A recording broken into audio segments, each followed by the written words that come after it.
Man, it feels like the Texas A&M Aggies are on top of the world tonight, baby. Man, I am seeing nothing but maroon and white as the Aggies go into South Bend, Indiana, and beat Notre Dame on the road. Notre Dame ranked number 8, Texas A&M ranked 16. Baby, I'm excited. Welcome in to the Above the Yell podcast. I'm your host, Weston Pope, man. There is so much to digest in this game. I'm feeling good. I'm loving it. Guys, we're here through the wins and the losses. We're here through sickness and in health. Man, that was a game that simply came down to who was going to get the last stop, who was going to get the last say so, and I can't believe that A&M did it. Man, it was a drastically different outcome compared to last year's matchup. And tonight, man, the winner of the game, well, both teams, they got in the 40s. I said it in the preview episode that the winner would get into the 30s, but man, I was shocked. Here are some final stats for you. Total yards offensively for A&M, 488 to Notre Dame's 429. A&M had 360 yards passing, 128 yards rushing, and they were sloppy tonight. The penalties, but they found a way to get it done. They were gutsy. Gosh, just so much to take away from this. We are about 10 minutes removed from the game, from the end of the game. Texas A&M goes on the road, gets their first ranked win since 2014 against Auburn. Now that is a little skewed, I would say, because ranked wins, it's a matter of who's ranked at the end of the season. So if Notre Dame ends up not being ranked at the end of the season, then it's not going to count as a ranked win. But as of right now, as it stands, top 10 win. Very happy. So much to be excited about. I am battling a little bit of a cold, but also that's partly due to some yelling. So, man, so much to take away. What a phenomenal game in South Bend, Indiana. A&M walking out in the win column 3-0, going into the bye week. Congratulations to them. Congratulations to Coach Mike Elko. Man, this team they were gutsy tonight. Despite the mistakes, despite the early blocked punt that got them down 17 zip. And then at one point they were down 17-7. They fought back on the road in a tough crowd, tough environment. So much to take away, and I'm going to do my best to put it all together here as I work through my excitement and emotions and just try to recap everything. So welcome in, guys. Thank you for watching. Like and subscribe. This is just pure energy that you're seeing. Pure energy, pure excitement. This is passion. This is why I love this game of football. Man, and I said it on the last episode. Something else, I have a T-shirt that says Jesus had 12 men too, and I think there's something to that. 12th man for Texas A&M. Jesus had 12 disciples. Man, I love it. And man, for A&M, we've got some superstars at wide receiver. Mario Craver, over 200 yards receiving. Kevin Concepcion, also another superstar. It's been a long, long time since A&M has had that. Mario Craver had 173 yards receiving at halftime. That is the most by a Texas A&M wide receiver since Mike Evans in 2013. Yeah, elite company to be in. Let's talk about the team that won. That's what we're gonna do. We're gonna talk about the winners first. I thought Marcel Reed, despite his completion percentage, obviously if you watch the game, you know he had some misses and things like that. But overall, I thought he was really poised. I thought he looked really comfortable in the pocket. In the past, we used to see him bail pretty quickly when he used to kind of feel that backside pressure. That happened tonight. He stood out in the pocket, made some nice throws. Much needed improvement. Huge leap in bounds for him. Obviously, his completion percentage was not great tonight.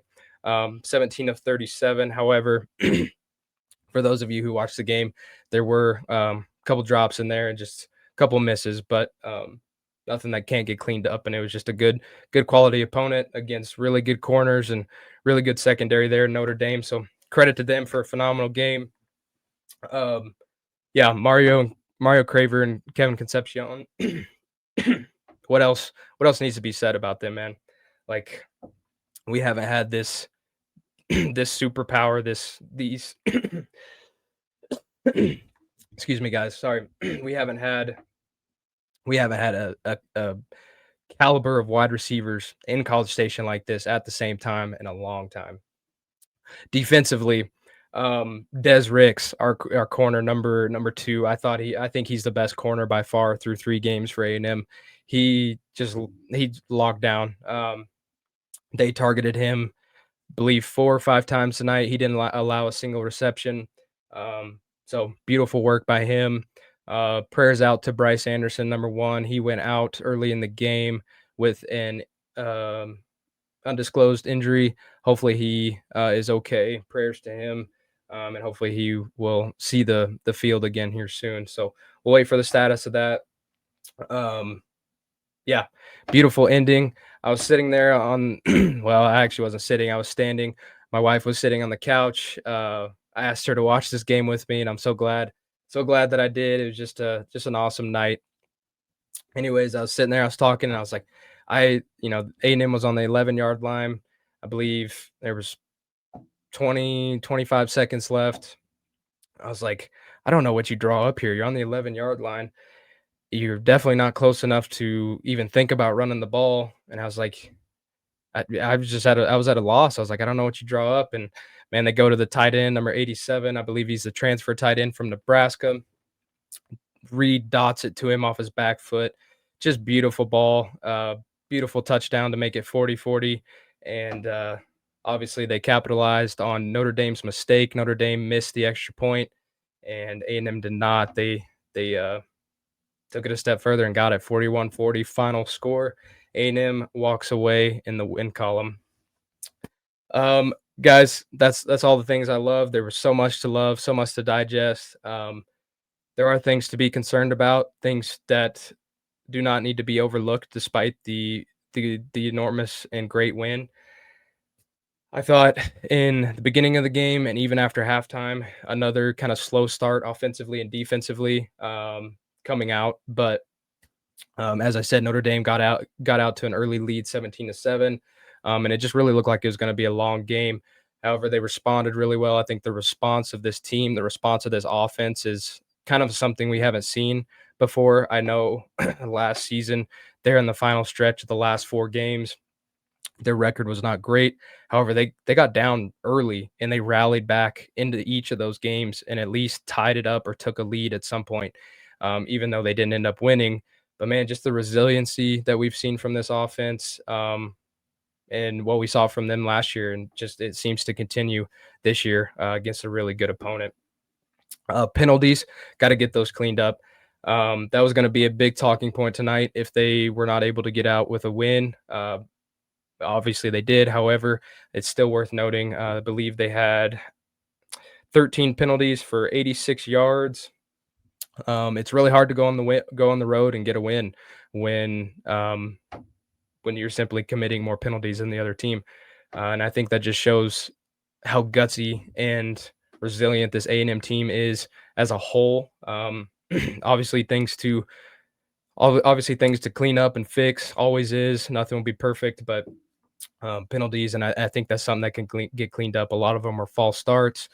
They kind of dug themselves in a hole there on that last offensive drive for the game-winning touchdown.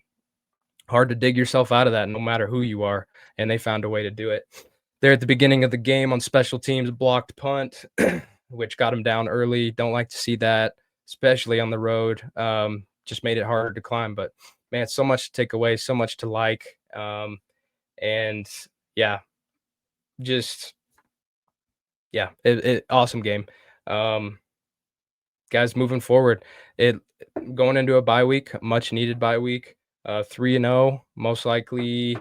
A&M probably be somewhere in the top 12. Notre Dame was 8. A&M was 16. So top 12, somewhere in there. But man, what a great win tonight. Glory to God, man. Honestly, I went out in the yard right before and this is just being just real honest. I just went out in the yard and just said a quick prayer, and I was like, Lord, I know you're not a genie in a bottle. You don't just grant wishes like a genie in a bottle, but Lord, I know you love me and I love you. Like, Lord, just help them get one more touchdown. So, man, honestly, all glory to God. And it was just, yeah, really cool to see them get a great, massive win for the program. And then, yeah, moving forward, we'll see the status of Bryce Anderson. Hopefully he's okay. It was really cool response from the whole team. You saw them huddle there while he was still down, and they just said a prayer, and yeah, just really powerful to see that. So, uh, man, I believe I'm gonna get out of here and go enjoy some celebratory ice cream. But before I do that, there are a couple other things. I thought the offensive line, I thought they held up pretty well. Le'Veon Moss had a big night, although he didn't have a lot of yards. He, I believe, accounted for 3 touchdowns on the ground. So gutsy night from him. And yeah, offensive line, I thought they did well. They had some really, really good pass pro snaps, and good reps there. And so that was a highlight as well. And um, man, the team did what they needed to do when it mattered most. And it just came down to I thought it was going to come down to who was able to get the last stop, but it really came down to who had the ball last. And A&M, they capitalized and they got it done. So so much to be excited about under this Mike Elko coached football team. Um, Obviously, I probably missed some things tonight, but guys, thank you for watching. I'm gonna enjoy this win. I hope you do too. Gig 'em, and guys, sorry again. I'm battling a cold, but yeah, gonna enjoy this win with a little celebratory ice cream now, and we will see you guys back here probably next week for a look into the bye week and just give maybe a quick look into the next opponent. So thank you for watching. If you've watched this far, like and subscribe, comment below. I'm sure there's plenty to say. Thank you for supporting the podcast, and always gig 'em.